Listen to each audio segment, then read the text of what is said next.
आज का हमारा टॉपिक क्या है? Electrochemical cells. इलेक्ट्रोकेमिकल सेल्स पहले भी हमने पढ़ाया हुआ है। मिसाल के तौर पर आपने इलेक्ट्रोलाइसिस में एक नाम पढ़ा था, क्या? Electrolytic cell.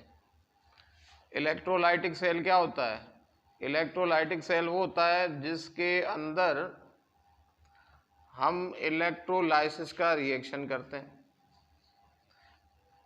तो ये एक इलेक्ट्रोकेमिकल सेल की टाइप है, लेकिन ये इलेक्ट्रोकेमिकल सेल की एक टाइप है, दूसरे भी बहुत सारे इलेक्ट्रोकेमिकल सेल्स होते हैं।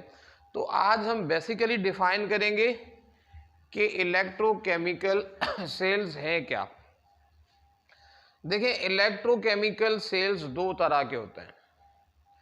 एक इलेक्ट्रोकेमिकल सेल्स वो होते हैं जो कि इलेक्ट्रिकल एनर्जी को कन्वर्ट कर रहे होते हैं केमिकल एनर्जी में। मिसाल के तौर पर ये जो आपने इलेक्ट्रोलाइटिक सेल पढ़ा था ना, इलेक्ट्रोलाइसिस के अंदर, ये असल में इलेक्ट्रोलाइटिक केमिकल सेल की किस्म है जिसमें हम सप्लाई कौन सी एनर्जी कर रहे थे? इलेक्ट्रिसिटी सप्लाई कर रहे थे, जिसकी मदद से एक केमिकल रिएक्शन हो रहा था ना, जिससे हमें केमिकल एनर्जी प्रोवाइड हो रही थी। तो इस तरह के सेल्स भी इलेक्ट्रोकेमिकल सेल्स हैं। कुछ इलेक्ट्रोकेमिकल सेल्स ऐसे होते हैं जो असल में केमिकल एनर्जी को कन्वर्ट कर रहे होते हैं इलेक्ट्रिकल एनर्जी में। दोनों में फर्क है। एक वो सेल है जो कि इलेक्ट्रिकल एनर्जी को कन्वर्ट कर रहे होते हैं केमिकल एनर्जी में, और दूसरे वो होते हैं जो कि केमिकल एनर्जी को कन्वर्ट कर रहे होते हैं किसमें? इलेक्ट्रिकल एनर्जी में। दोनों को हम मिलाकर नाम देते हैं इलेक्ट्रोकेमिकल सेल्स का।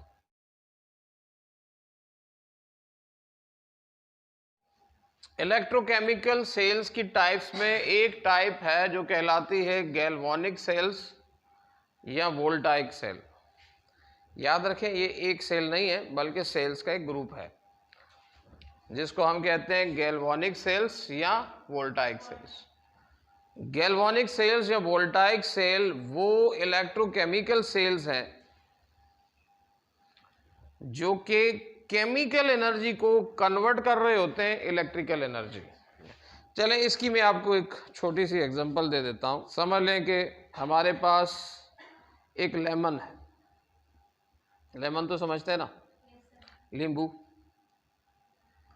आप क्या करें, एक वायर ले लें कॉपर की, एक वायर ले लें जिंक की। मिसाल के तौर पर एक हमने वायर कॉपर की इस नींबू के अंदर डाल देनी है, और दूसरी वायर हमने लेनी है किसकी? कॉपर की, एक कॉपर की और दूसरी किसकी? जिंक की। अगर आप कोई छोटा सा बल्ब जिसकी वोल्टेज बहुत ही कम हो, वो छोटा सा बल्ब लगा देना, तो वो छोटा सा बल्ब जो होगा वो भी रोशन हो जाएगा, ऑन हो जाएगा।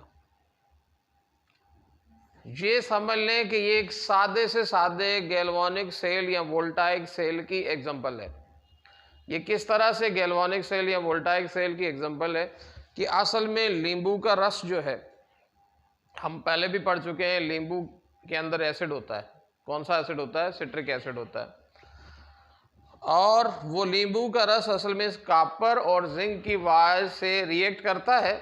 रिएक्शन के नतीजे में क्या होता है? एक केमिकल रिएक्शन पैदा होता है जिससे पैदा होती है केमिकल एनर्जी। कौन सी एनर्जी पैदा होती है? वही केमिकल एनर्जी कन्वर्ट हो जाती है किसमें? इलेक्ट्रिकल एनर्जी में कन्वर्ट हो जाती है। लिहाजा आप कह सकते हैं कि ये जो छोटा सा मैंने लेमन का आपको एग्जांपल दिया है ना, ये एक गैल्वानिक सेल है या वोल्टाइक सेल है।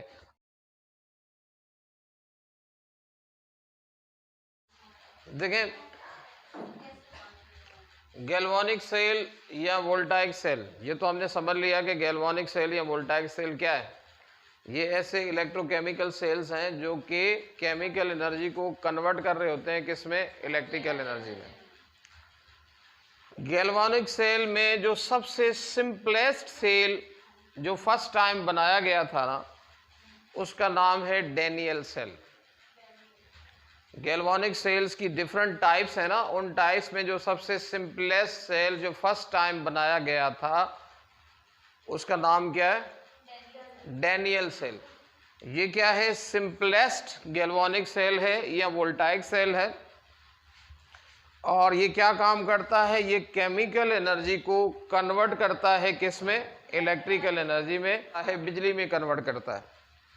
सबसे पहले हम इसका स्ट्रक्चर समझ लेते हैं कि ये बना कैसे होता है, उसके बाद फिर इसकी वर्किंग को समझने की कोशिश करेंगे। देखें, इसे बनाने के लिए हमें कौन कौन सी चीज़ों की ज़रूरत पड़ती है। सबसे पहले तो हमें ज़रूरत पड़ती है 2 कंटेनर्स की, जिनको हम सेल कहते हैं। एक कंटेनर समझ लें, ये इसको मैंने नाम दे दिया है कंटेनर ए, और इसको मैंने नाम दे दिया है कंटेनर बी।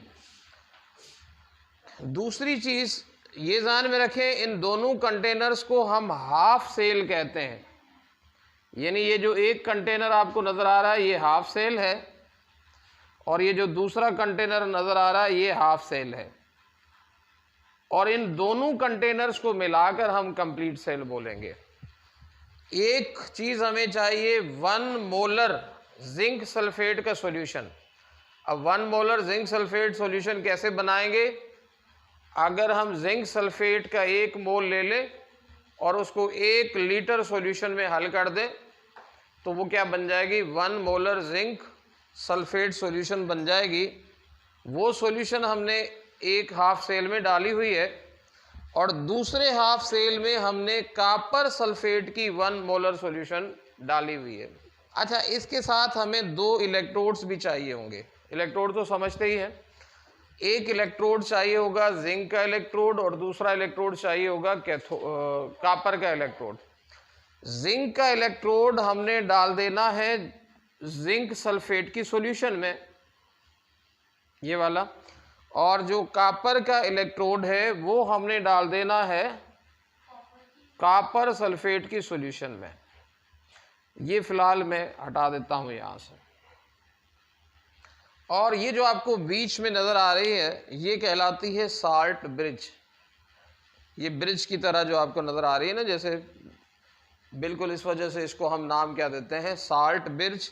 ये साल्ट ब्रिज भी होता है। कभी कभी इन दोनों को एक बड़े कंटेनर में डाल देते हैं और उनके दरमियान में कोई पोरस मटेरियल डाल देते हैं, सुराखदार मटेरियल डाल देते हैं, तो आधा सॉल्यूशन इस तरफ होता है, आधा सॉल्यूशन इस तरफ होता है। बहरहाल यहाँ पर आपको ये ध्यान में रखना है कि इन दोनों हाफ सेल्स को मिलाने के लिए क्या हमने यूज़ किया हुआ है, एक साल्ट ब्रिज यूज़ की हुई है। यानी इसके अंदर कोई साल्ट भरा होता है। ये जो आपको नज़र आ रहा है ना, ये एक पाइप है और इस पाइप के अंदर कोई ना कोई साल्ट भरा होता है।